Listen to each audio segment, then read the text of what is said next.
Thank you everyone for joining us. It's a pleasure and honor to meet you all. Welcome to our today's session. Today's webinar is on different types of APIs in Salesforce. Cloudonology is a prominent Salesforce consulting partner. If you are seeking for any assistance concerning your Salesforce related projects, then Cloudonology is the perfect partner. Cloudonology is a leading Salesforce development and consulting company that offers Salesforce customization, integration, and migration services. With its passionate team, it will assist you with out-of-the-box solutions and services to meet your business goals.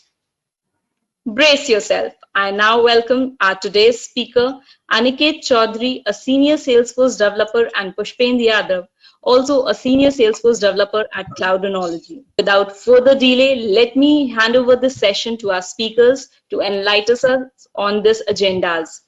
Pushpendra, Aniket, the stage is all yours. Thank you, Prachi, for introducing us. So, hi everyone.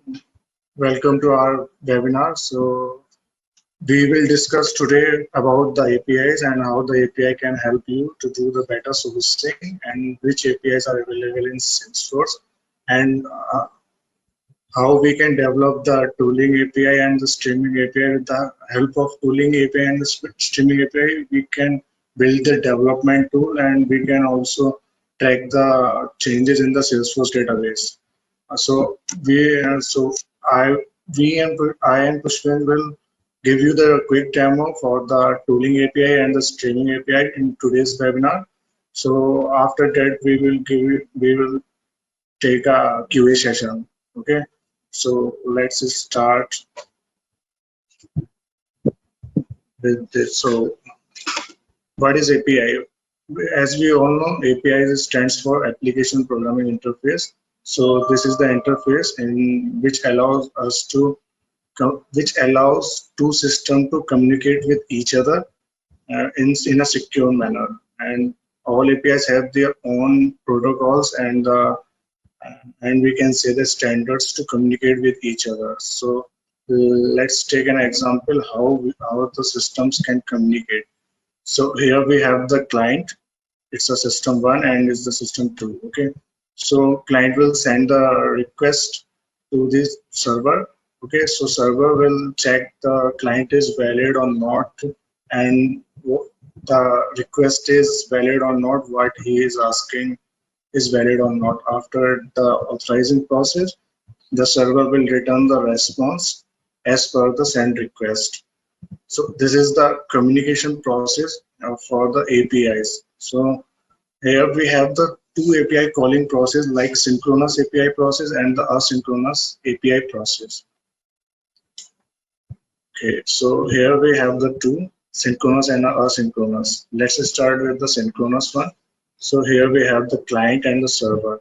So here we have to client send the request to the server and they have to wait for the response. After the response, they will continue their work. Okay, so client send the request to the server and server validating the client and the request they are asking, and after that they will send the response to the client and client will get the and do the continue the things of the requirement. So in the other hand, we have the asynchronous API calling process. So in this, client have to send the request to server and they don't have to wait. They will do the continue work and after the response, they will do something else as per the requirement. For example, a client send a request to the server and server is going to authorize the client and we can say the request that the request is okay or not, and the client is continue their work at that time parallelly, and after that the server can send the response to their client and the client will do something else with the response. So let's take the example for the APIs, how the APIs can help us. Let's take an example. I created a software. So my software is hitting the railways API, from which we are getting the availability of any train to book the seat. So we have sent the request to the railway, and railway will authorize that client is valid or not, that I am the customer of railways or not. After the authorizing process, they will check the what we asked. Like I asked this train number, that we have the seat availability of seat at this train, so they will check and give us the information about the availability of the seat in the train. Okay, so it's a simple process that the API will outsource the data and exchange the information from with each other. We can say that the UI of the software to software, we can say that, so that the software can communicate with each other with the automation, and it will outsource your data with the secure manner, and it will increase our productivity and the developer productivity as well. So let's move to the other slide. So here we have the important APIs in Salesforce. So we have the bulk API, metadata API, streaming API, and tooling API, SOAP API, and Rust API. Let's just in the previous slide, I have discussed about the synchronous and asynchronous APIs. So, and let me give you the example of the Salesforce API, which is synchronous or which is asynchronous.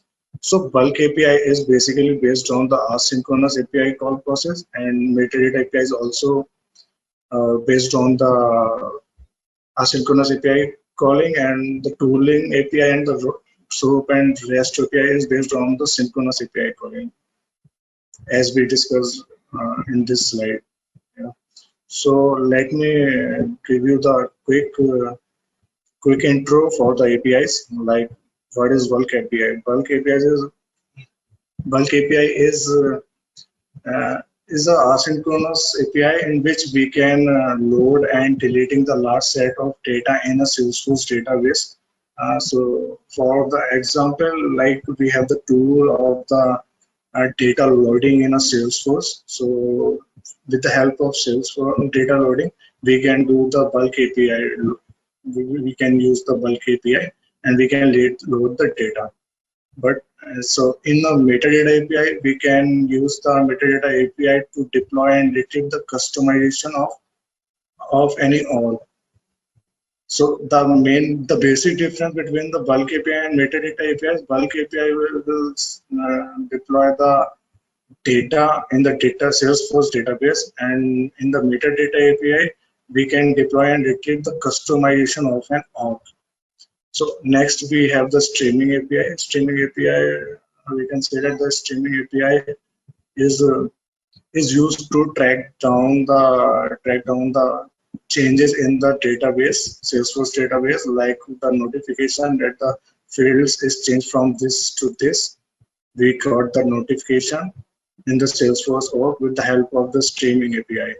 So in tooling API, we can say that we can deploy or retrieve the small piece of metadata. We can develop the development tool with the help of tooling API, which will be a very effective for every developer, that the developer can customize the thing for the development. Is it very better for the developer? So let's move to the bulk API slide. Pushpin.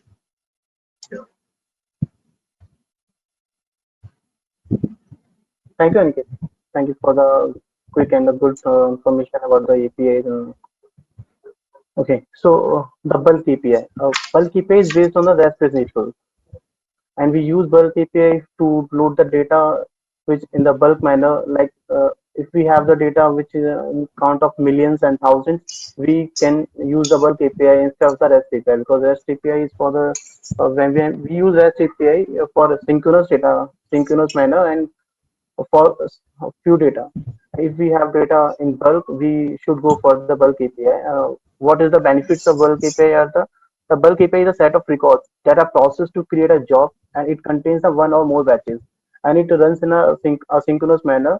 You just need to run the bulk API and give the data to the API, and it runs in a synchronous manner. And the bulk API is a set of records that are processed to create a job, and it contains the one or more batches, and it runs in a synchronous manner. You just need to run the bulk API and give the data to the API, and your job is done, and it will give you the notification once the bulk API run its job, and the job is we can use the bulk API to insert, update, delete, or update any records in the Salesforce asynchronously. Okay, so the format of the data is CSV, JSON, XML. We can use data in CSV, JSON, and XML to give and load the data in bulk API. Yeah, let's move to the another slide.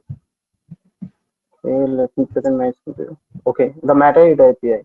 So the metadata API comes when we want to do some changes in the metadata Salesforce.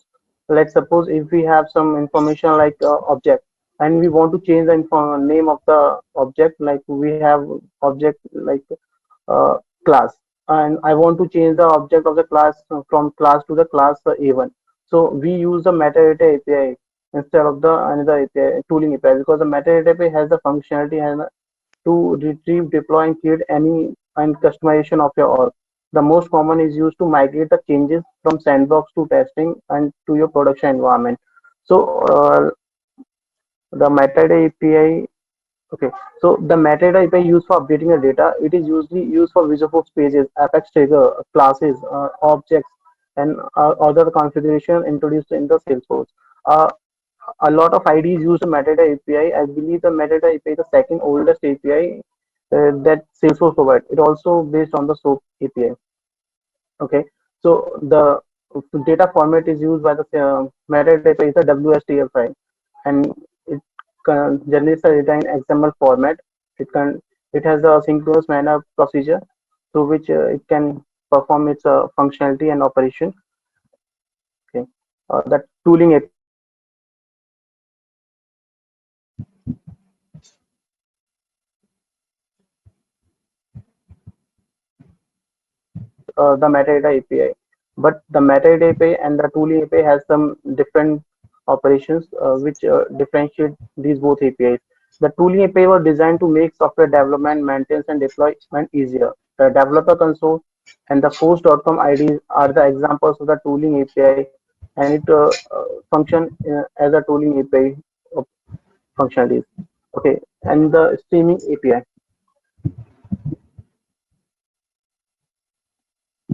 Okay,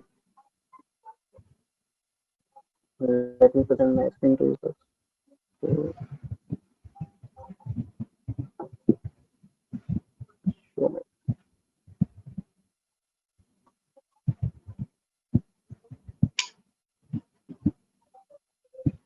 okay, is my screen visible to you guys?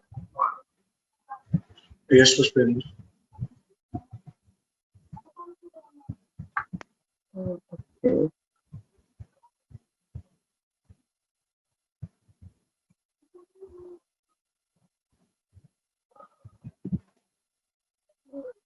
Okay, let me change the screen first.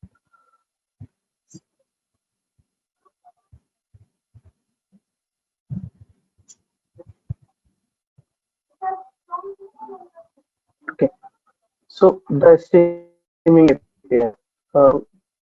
Why we use streaming API and what is the role of streaming API in Salesforce environment. So streaming API works upon when we don't want to refresh the whole page and we want the result in the real-time environment. Like when we hit any event and the action will be generated as soon as we hit the button. It's one of the best example of the streaming API is the chat box.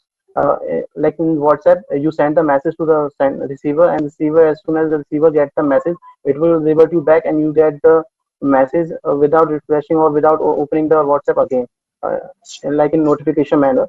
It's based on the events. So we have different type of events which is used to do perform functionalities for the streaming API, like a change data capture event, a platform event, a generic streaming API event. So we will give you the diagram about the streaming generic API event. So and I have created a chat box with the help of generic events. So we'll give you a demo about it. Okay. So the streaming API supports sending notification with a generic payload that aren't tied to the Salesforce data changes. And the streaming API is a simple way to push relevant data to your user in the real time instead of having to refresh the screen and to get a new notification. So this capability enables users to get the information without to perform any action to receive it, essentially pushing the new data to their screens. So streaming API enables streaming of events using push technology, and it provides a subscription mechanism for receiving events in the near real time. So if the user wants to get the notification, first he and she needs to subscribe the channel on the channel the streaming API works on. So for this, we have to create the streaming channel, and those users who subscribe this channel get the notification or get the real-time messages each time when data hit or event occur. So the type of events that streaming API supports is push topic events, generic events, platform events, and change data capture events. The platform event is just like the trigger, but it beyond the governor limit. A platform event works when any data commit or any event occur. So it will hit the platform event, and the platform event will generate their functionality as per written in the platform event code.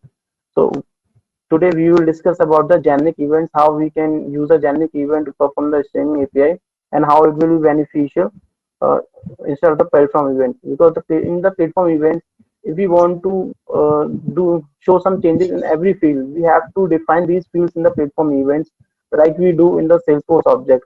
If we created a new object, and we have to create all the necessary fields we need in our program. So just like this, we have to create the new platform event, and the fields has been there if we want to track the changes of that field.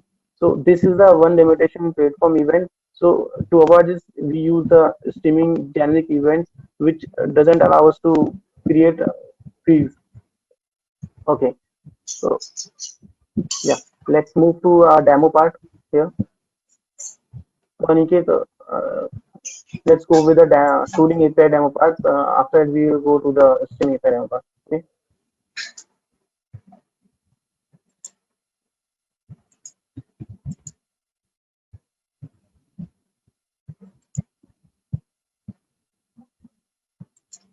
Thank you, Pushpin. Yeah.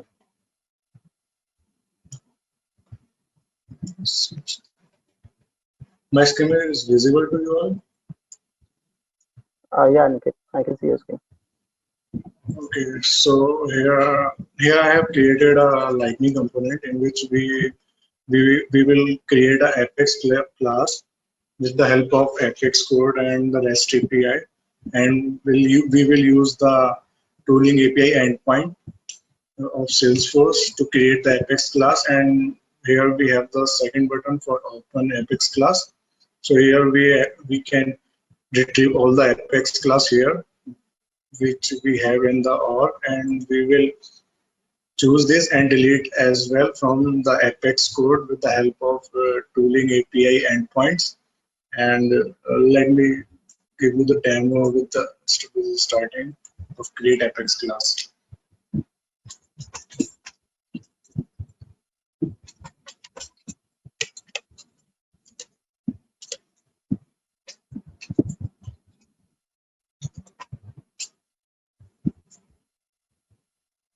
So here we have, let me save this Apex class in this call. The Apex class is created. If you want to check here, from here that the Apex class is created on that node.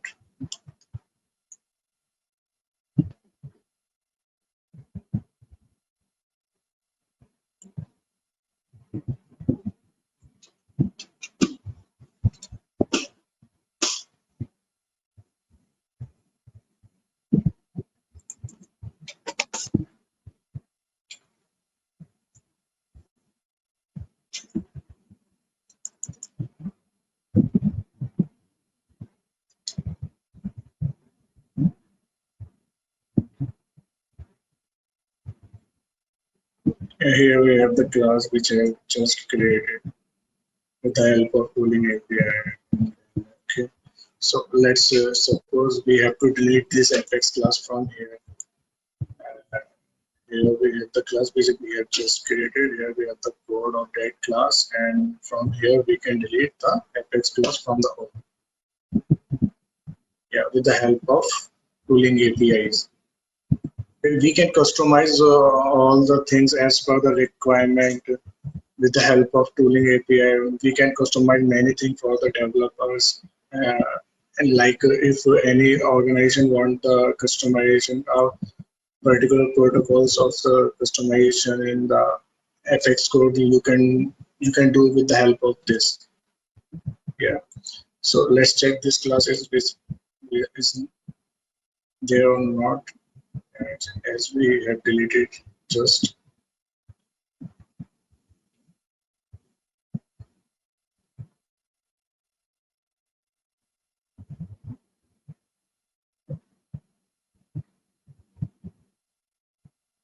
Yeah, so the class is deleted from here with the help of our code. So here we have the quick we prepared a quick demo for the tooling API. Let me share you the code as well. Okay, here we have the component. In this component, we have the combo box where we have to select the class name which we have to delete and which we have to see the apex code. Okay, and here we have the input text rich. I use the input rich text for showing the code of the apex class. Okay, so for with the help of init, we are getting the apex classes name and the IDs. Here we have the like here we have the init method, and here we have the helper init, and from here we are hitting this method of apex class. Here we have, and in this we are retrieving the apex classes ID and body and the name of the apex classes. So apex classes, it is basically the tooling API object in Salesforce, which the Salesforce is providing us right now. So here we are written all the apex class name and the IDs and the body of the apex class. And so here we are setting all the class name and IDs in the combo box as we are here. Let me show you here from here. Like here we have all the apex class, and here we are. When we click on this, the on change event will fire. Yeah, here we have the on change event. So on change event will set the apex code in this rich text actually. So from here we can select any apex class like this apex class, and we can delete this. Okay, so in it we are fetching all the apex class name and IDs and bodies and setting these information into the lightning component. Okay, so let's start with the create apex class. Let me show you the things which I did for the new apex class. So new apex class, we are sending our apex class code which we have did. So from here we are getting the apex class code from the rich text which we did before saving the apex class, and we are sending this class to the apex method. Here we have the apex method. Here we have the apex method which we are using to create the apex class with the help of tooling API. Here we have the apex method. So from here we are sending the two parameter, which is the class body and the class name.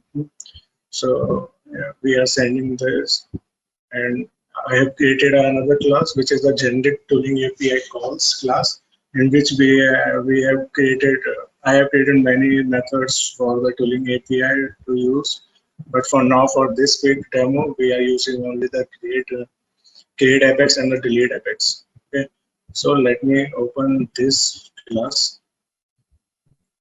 So from this class, let me yeah, here we have the class. So from here we are getting the endpoint, the generic endpoint of tooling API, which I stored in the custom setting in my org.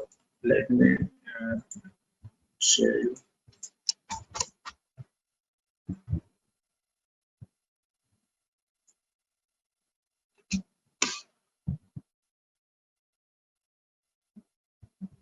So here I have created a custom setting to save the generic endpoint of the tooling. Here we have the custom setting.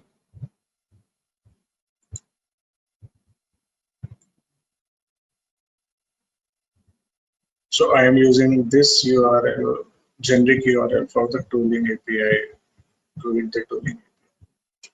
Okay. So let's start from here. So here we get the URL, generic URL.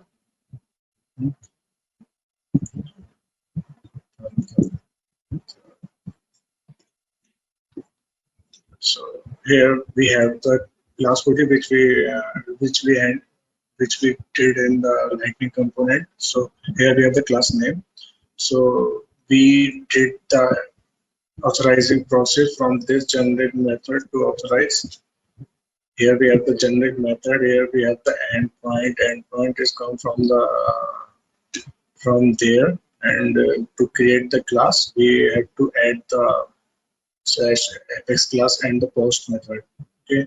So here we have the authorizing person. Here we have the session ID. So here we have the generic method for to create the session ID. So to generate the session ID, I have created a Salesforce page. With the help of Salesforce page, we are getting the session ID, and after the session, we are using the session ID in the authorizing process, and we did the authorizing process from this method. After the authorizing process, we are sending our another request to create a class. Here we have the class name in the JSON and the body with the class body.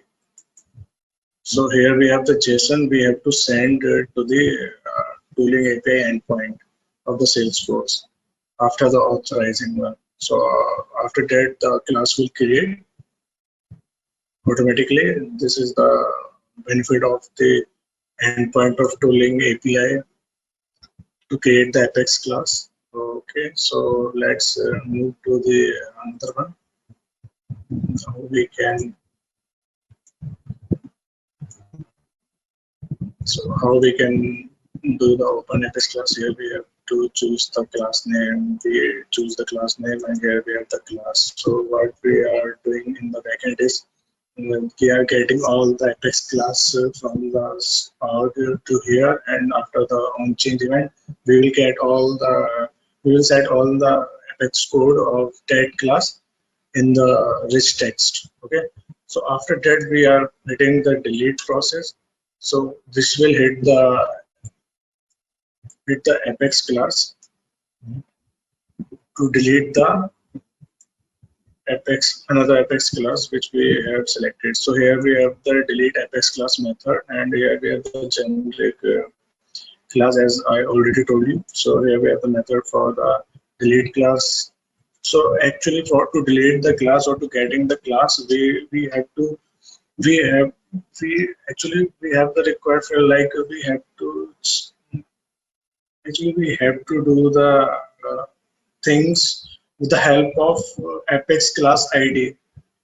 We for all class we have the Apex class ID which are unique. So with the help of class ID, we will do the delete process, we will do the access process, we will get the Apex class with the help of class ID from the tooling API as we did here. Here we have the class ID of Apex class. We can access the Apex class as well from here. So from the one of we are doing the delete Apex class. So here we creating the authorizing process. After that, we will send the request for the API to delete the. Here we use the method delete, and here we have the dynamic class ID which we have selected from here. So this is our full process, full class, full demo from my side for the tooling, and we will do the brief webinar for the tooling API further.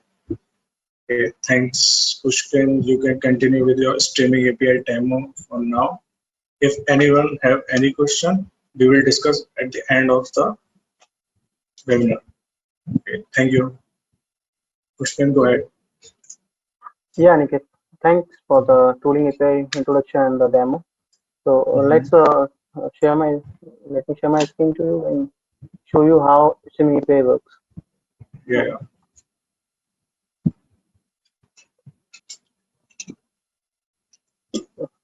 Is it visible? Yes, Pushpin. Okay.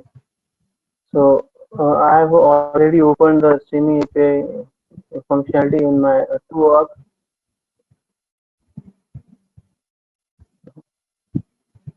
Okay. Let me refresh it to you so that can be seen to all of you. So this is my org where I set up all this streaming API functionality, and I have created two users which will be communicating with each other using this chat box. So I have created this small chat box which allow users to chat and show you how many users is online and for which user we can chat. So before starting this, we have to make sure that the streaming API option is being enabled in the user interface. So we will check that option in the quick find box.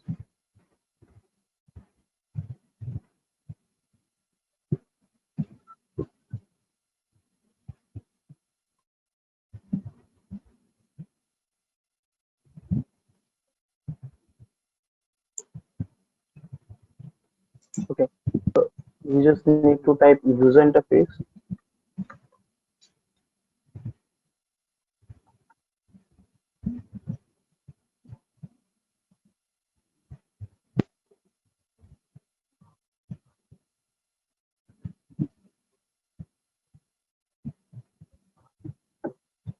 and choose this option,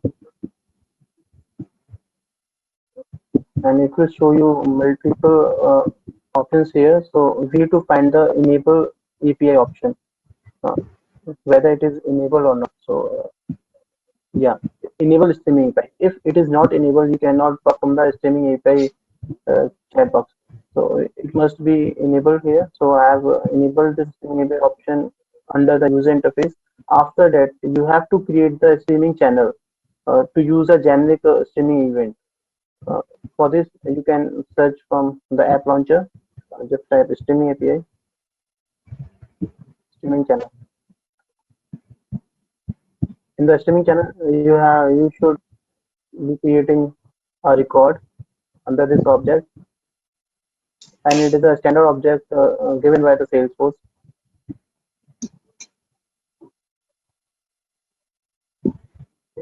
So I have created one record under the streaming channel object.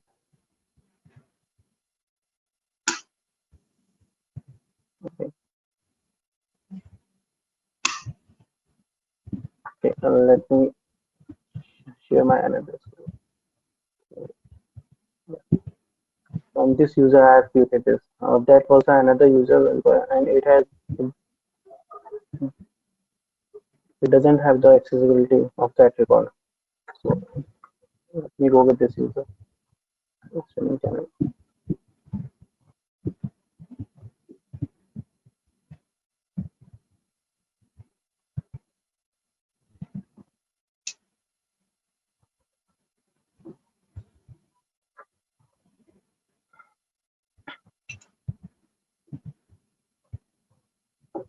Okay, it's taking up quite a while.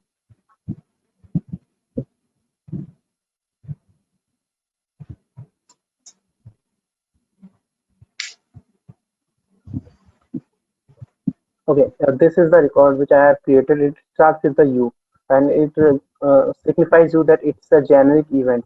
If it is start with event, it should be like platform event. So it is started with you, and it's a generic event. If we create the push topic object, and the record should be called by the uh, topic. Here we need to add the topic, then the push topic name.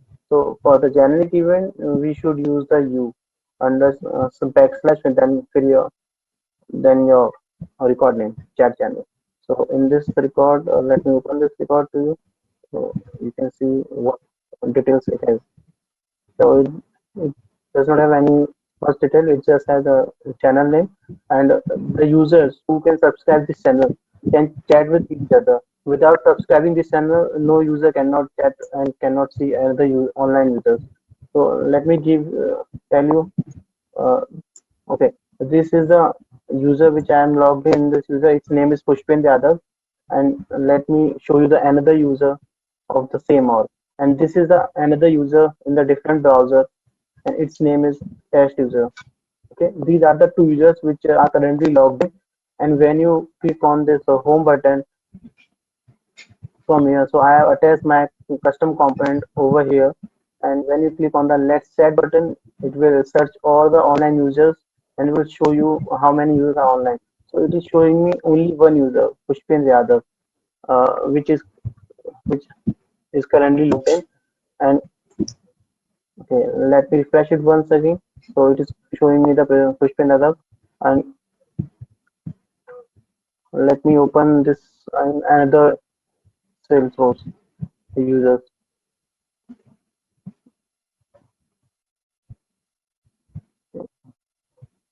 You can do this. Okay. So these are the two screens with the different users. And these are the two browsers. So it is much convenient to see what changes are happening over here.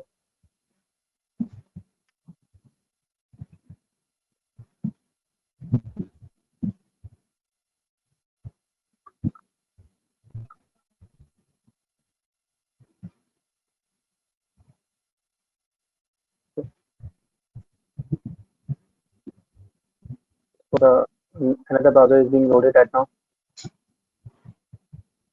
Okay, now it's loaded. So as you can see, when I click on this Let's Chat button, it will find all the online users and it will show the information of the online users. So now it is showing me the two users. One is the user itself, which is currently logged in, and this is the test user, which is already subscribed the channel of the streaming channel, which I have shown you in the record, this channel. So without subscribing this channel, the test user can't be visible over here.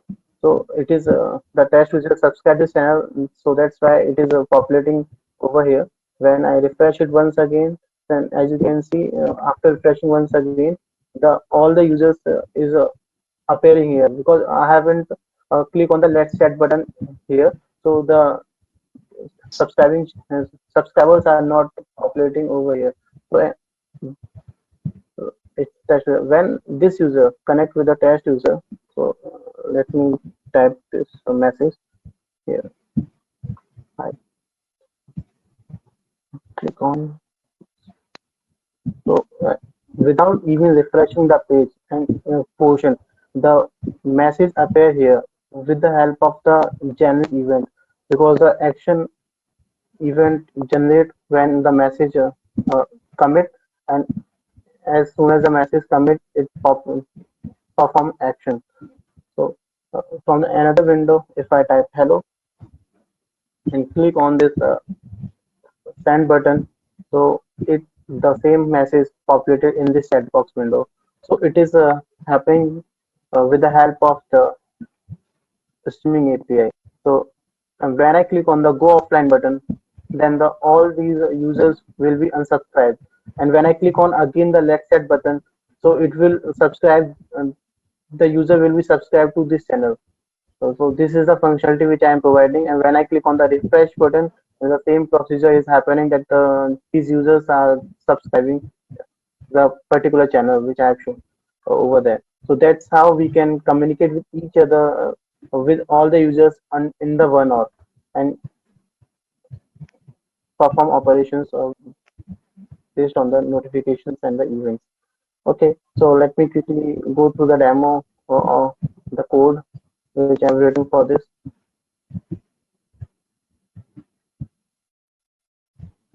Okay. So let me open the code for this.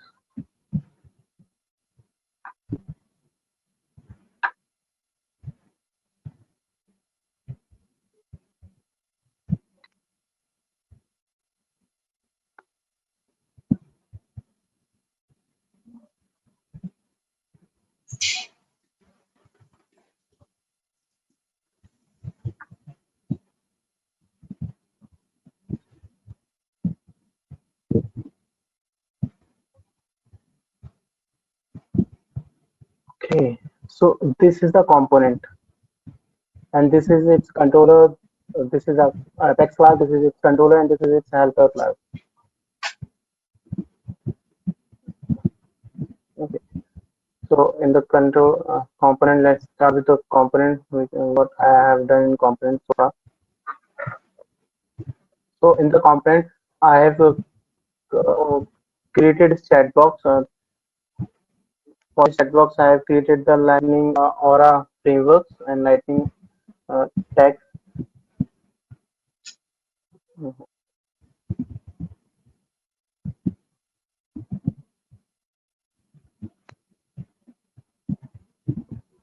Let me see, add this developer console on the another browser. Okay, yeah, now it is convenient.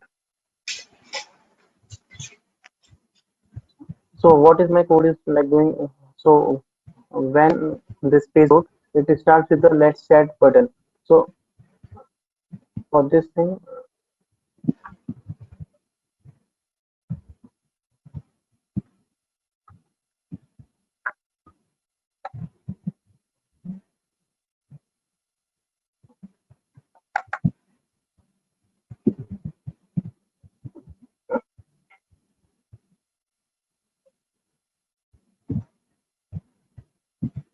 it is,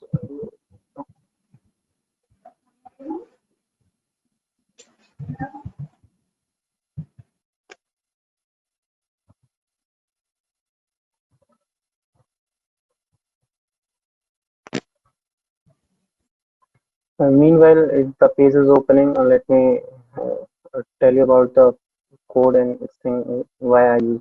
So I use the Lightning EMP API. It is mainly used for the streaming channel, and it allows us to subscribe and unsubscribe the channel and send the payloads on over the channel.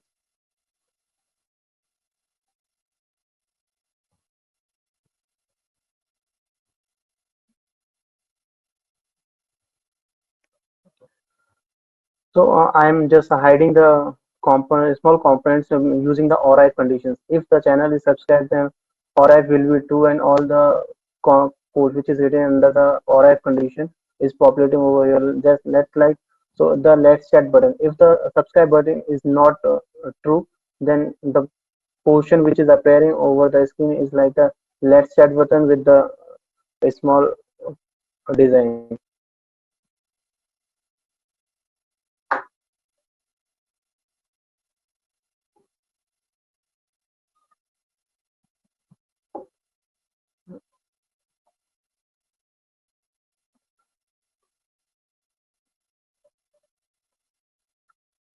Let me check my internet connection.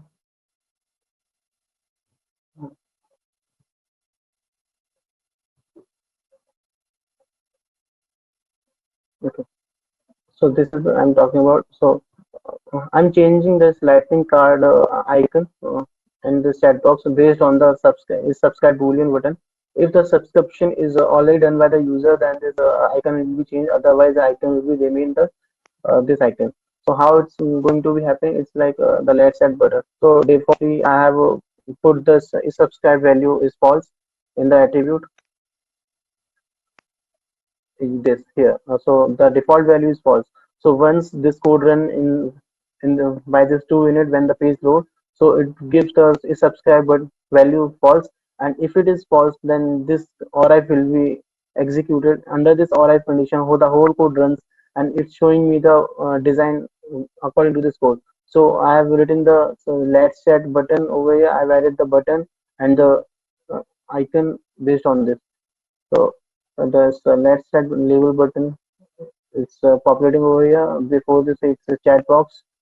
So this is this is the main function logic over here for the icon. If the is subscribe button is false, then this icon will be this update status. If it is true, then it's a live chat, and it is how it is being changed. When we click on this let's chat button, the value has been changed of is subscribe to false to the true. on this method.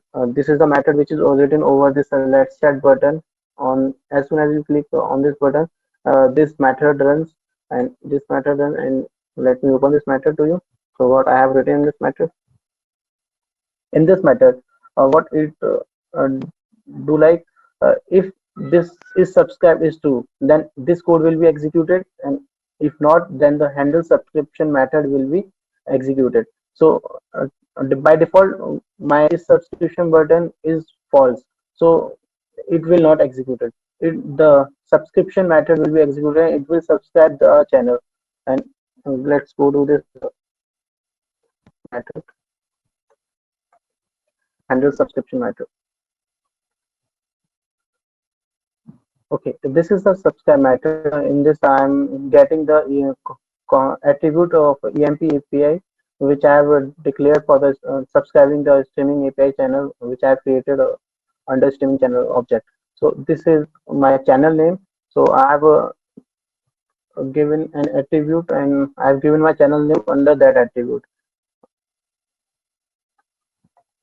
Yeah, this is the channel name attribute which I have declared here, and I have given this default value you chat channel, and this is the exactly name of the record which I have created here. So it helps me to subscribe the channel for the different user which is currently online, and it will gives me the list of the users which is currently online. How it will be happening? Let me show you. So we are here in this. Here we got the channel name. Here we got the EMP library name, and we give the replay ID is -1 over here. So in this API.subscribe, these are the standard methods of the EMP API. This in the component library over here, and a brief description is given in the component library for the EMP API. Okay, here I have given the channel name, I have given the replay ID, and this is my callback function, which is performing when we pass these things.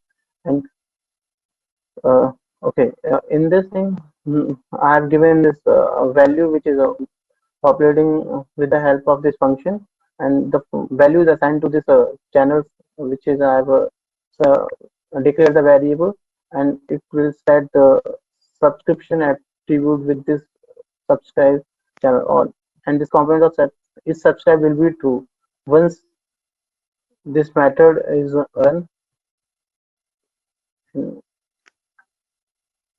When I click on this, that method run, it will find our users and subscribe to the channels. Okay.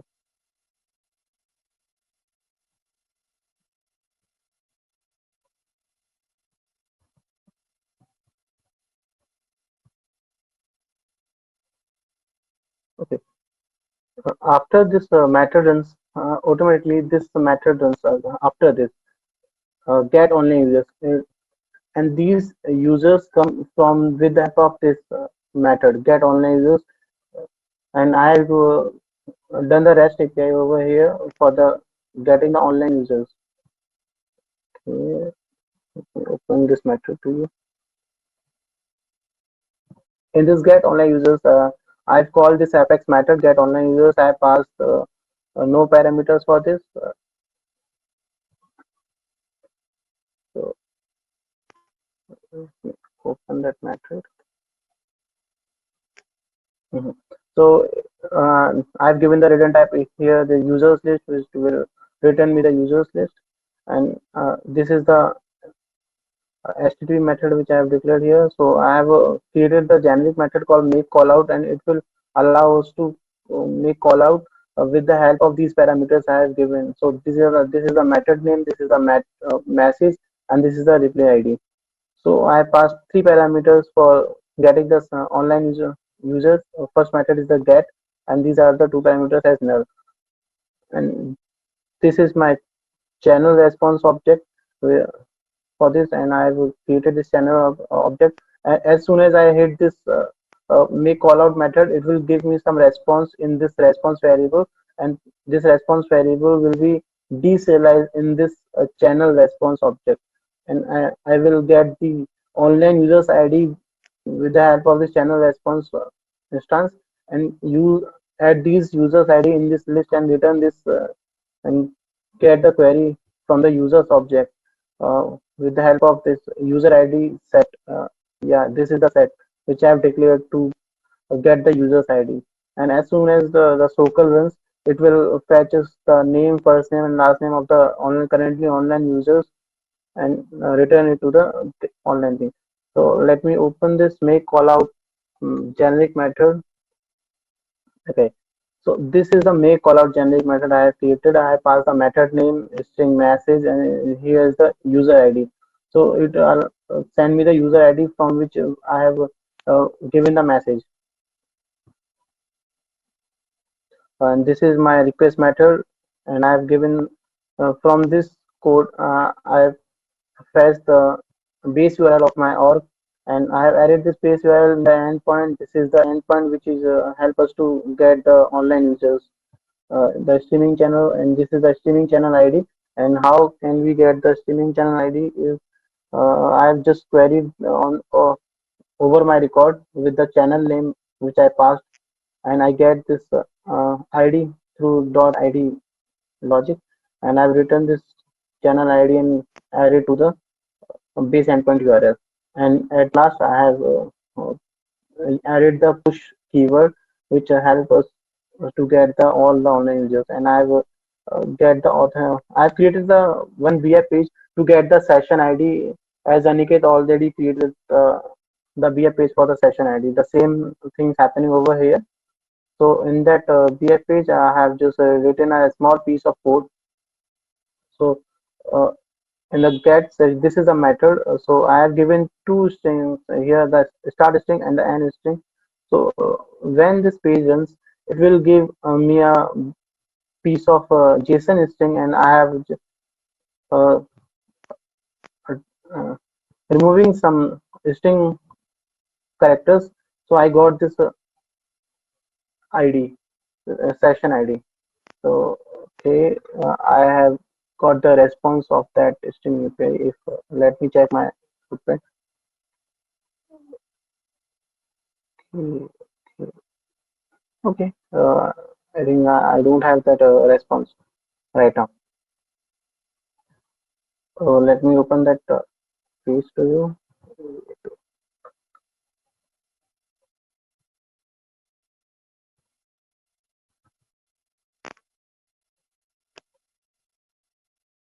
Okay, this is the Apex page, and this Apex page is just storing the API session ID, current session ID to get the authorization token.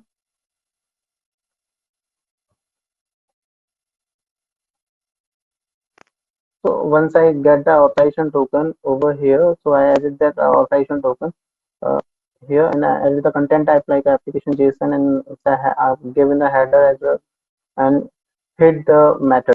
So it's not the post method, it's a get method. That's why this code will not run. And as soon as I send this request, it will give me the response, and that response is being deserialized in the channel response uh, through this variable. Yeah, HTTP response variable. It contains all the response which is generated uh, here. Okay, so from this we get the user ID. As soon as we get the user ID, we have created the or iteration method which help us to load all the users. Let me show you the users. Yeah, this is the or iteration method which and we have passed the user list over here, and let's suppose if we have 10 users online of the same or then the 10 user will be iterated over here, and it will show me like the Pushpin Yadav test user A, B, C in the row up to 10 because they are currently logged in. But now currently we have two users which are currently logged in, a different user and the user which is currently uh, this. Mhm. Okay, so I've added a small logic to start chatting with the user. So what that logic is, Mm, So as you can see, we have two users, and the one user, the test users, have this icon button. Okay, yeah, these two users, but only one user has this chat box icon, which allows us to chat with this test user because it is currently logged in users of the same org. So we cannot chat with ourselves. So this is the logic which I have added here is like I have used the OR if condition. In the OR if condition, I have checked whether the currently logged in user's ID is equal to the ID of the users list which I have passed in the OR iteration. If the ID matches, then this button will be shown. If not, then button will be not shown. Okay, so this logic is written over here. As you can see in OR if condition, we have the current user's ID and the user ID. User ID are these user list IDs. If the ID is not equal, then it will run that code and edit the button icon. And in that button icon, I've used the div, and the div I use button icon. And in this div, I have given the dataset ID with the user ID and the username of the and of another user. And I've added the on-click logic. So this method runs when I click on this button, chat button, and if I click on this button, so it will open my chat box, which is also we controlling by the aura if and the one boolean value. Okay, so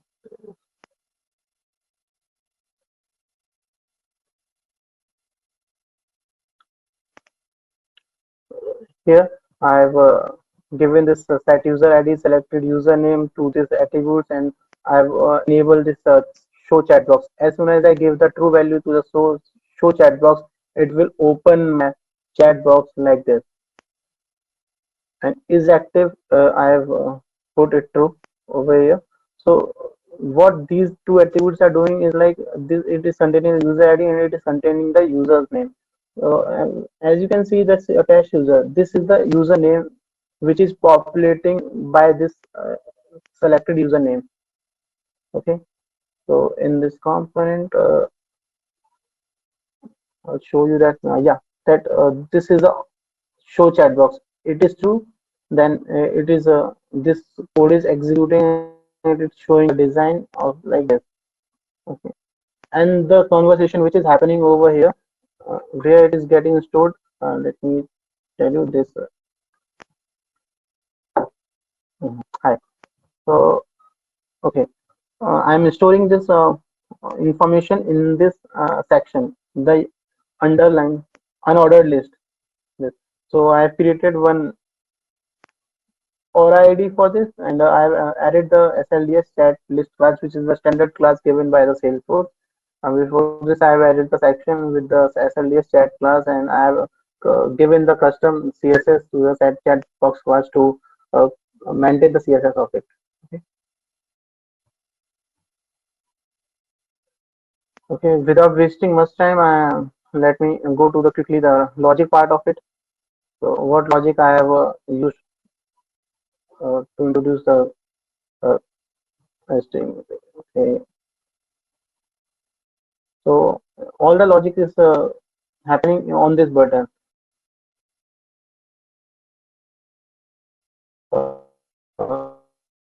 When I type message, click on this send button.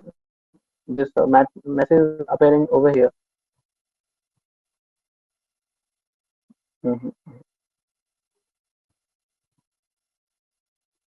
Okay. Send. Okay, I got the message. So this is the method send message over the send.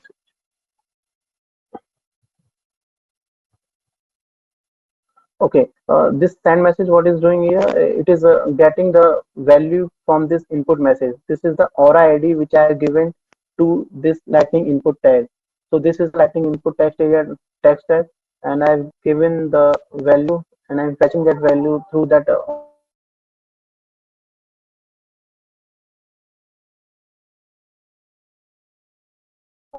publish streaming event method of the Apex class, and I've passed these two params. These are the two parameters. This is the message which is containing the message which I have written inside the text box, and this is the user ID of the user from which we are chatting. Okay, so let me open this streaming channel event here. So this is the main logic behind this, which is working over here, and rest are the part of the UI part which is supporting that main logic.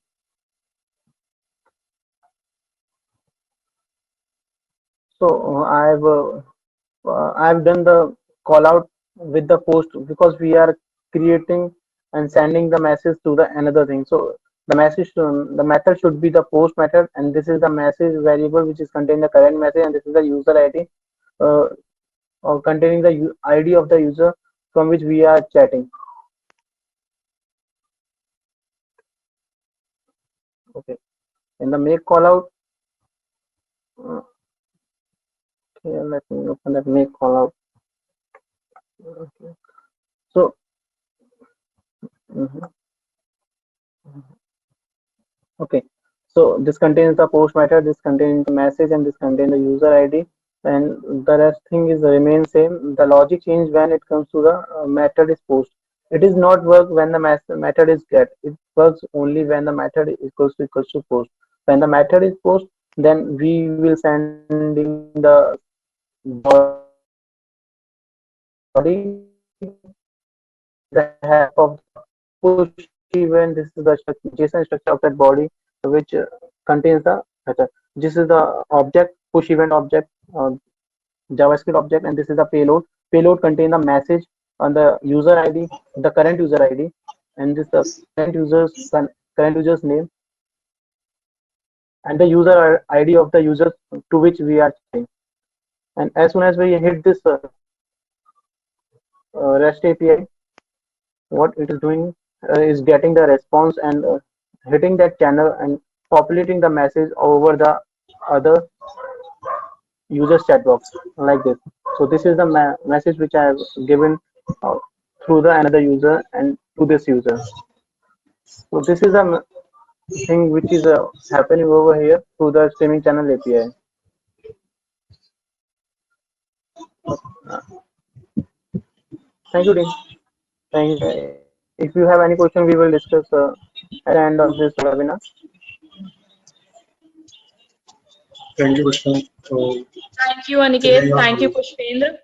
I really Mhm. appreciate you coming over and sharing some tips, tech tips on different types of APIs. It was really a very knowledgeable session. It will certainly help our learners in their journey to transform. Attendees, this webinar session is recorded and you will receive a copy of it. You may use it for your personal purposes and we encourage you to share it with others as well. Thank you again for joining us today. We'll see you next time. Thank you, all of you. Thank you, Pachi. Thank you, everyone. Thank you, everyone. Thank you.